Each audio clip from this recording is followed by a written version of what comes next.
The iPhone 16 Pro gets a bigger display and the 5x tetra prism zoom from the Max without a price hike. Add in promising Apple Intelligence features, a smarter Siri and longer battery life, and this is a compelling flagship phone value. I just wish the charging speed got a boost and that visual intelligence and ChatGPT weren't coming later. The iPhone 16 Pro is still a compact phone, but there is a trade-off with getting a larger display. It's now more of a mid-size phone now as opposed to a small phone as the size and weight have grown.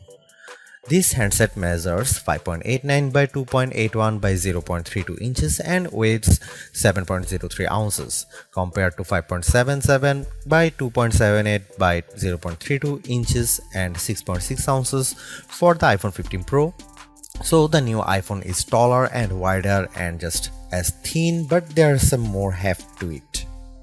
The good news is that the iPhone 16 Pro is still easy to use with one hand as Apple made the bezels thinner. The design should be more durable too, as Apple claims that the ceramic shield display is 50% tougher. Plus, the band is still made of titanium, which is more durable than aluminum. The iPhone 16 Pro colors aren't very flashy compared to the regular iPhone 16. There's white titanium, black titanium, natural titanium, and the new desert titanium, which is like a soft rose gold. I prefer the desert hue because it looks new. Don't expect much new from the iPhone 16 display. The only real news beyond the size increase to 6.3 inches for this OLED screen is that it can get dimmer. The minimum is now just 1 nit. I put the two phones side by side in a dark room and I noticed the difference immediately.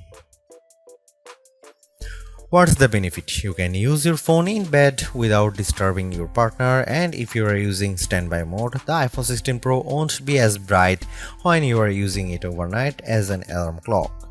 Otherwise, you get the same 120Hz refresh rate on this Pro Motion display and the same max brightness. Apple claims a peak brightness of 2000 nits outdoors and 1600 nits for HDR content. We simulate outdoor conditions with a flashlight and the iPhone 16 Pro reached 1553 nits. That's higher than the Galaxy S24 Ultra but way behind the Google Pixel 9 Pro. Apple has added a new button to the iPhone 16 Pro, but it's not technically a button. The camera control is a recessed capacitive switch that provides haptic feedback.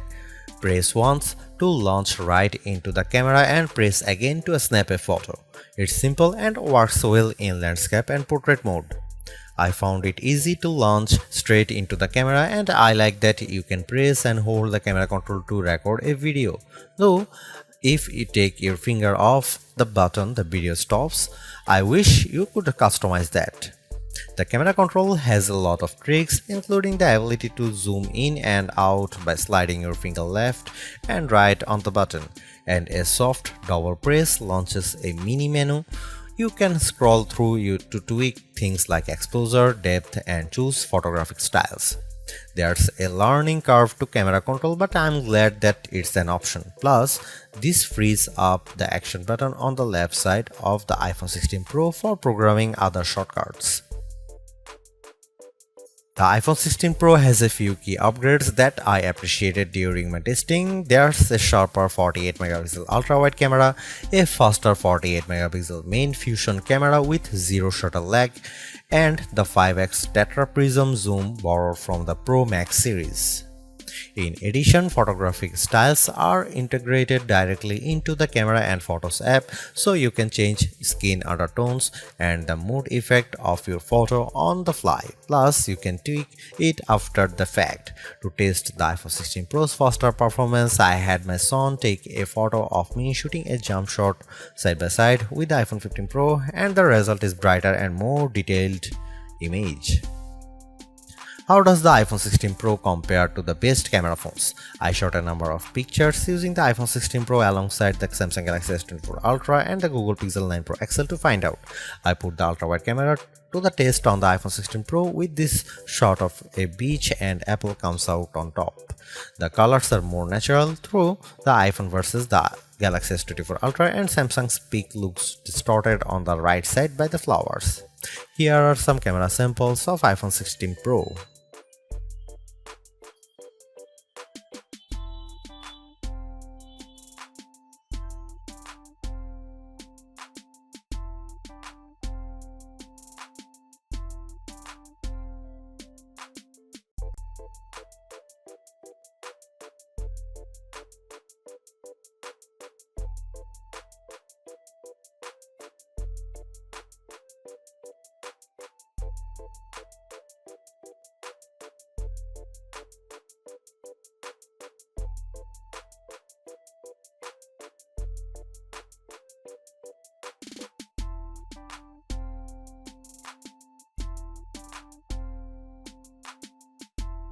Hey Siri, are you smart yet? Apple Intelligence isn't officially coming to the iPhone 16 series until October, but I was able to try out some of this feature ahead of its official launch as part of the iOS 18.1 developer preview.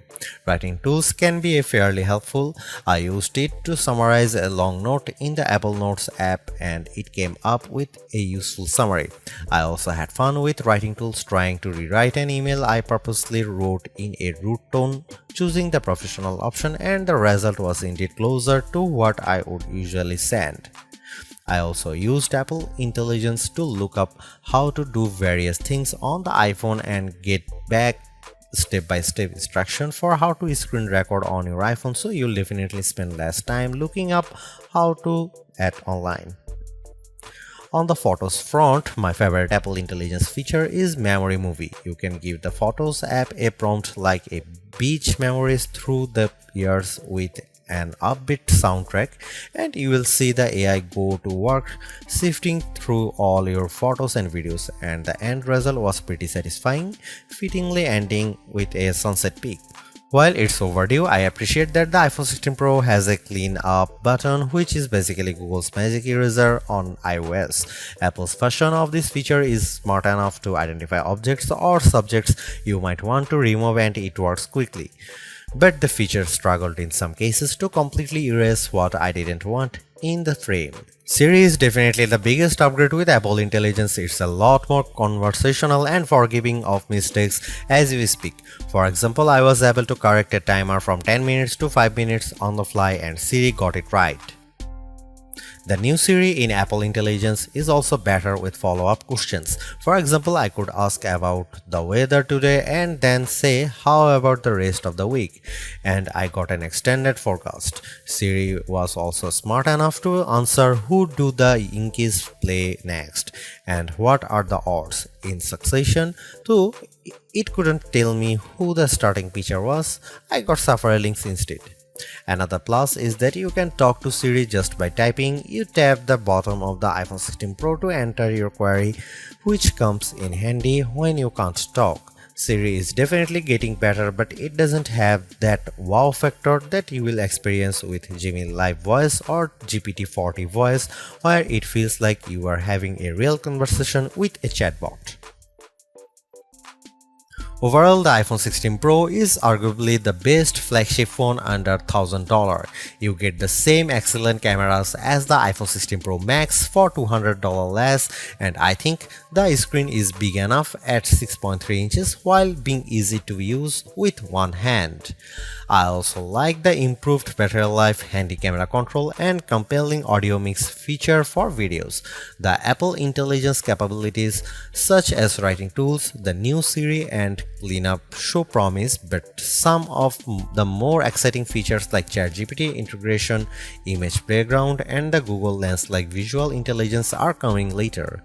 In terms of the competition, I think the Galaxy S24 Plus and Google Pixel 9 Pro have more compelling AI features right now, but I prefer the camera system from the iPhone in many cases and the extra performance from its A18 Pro chip. Should you upgrade to the iPhone 16 Pro? If you have an iPhone 13 Pro or older phone, I'd say yes.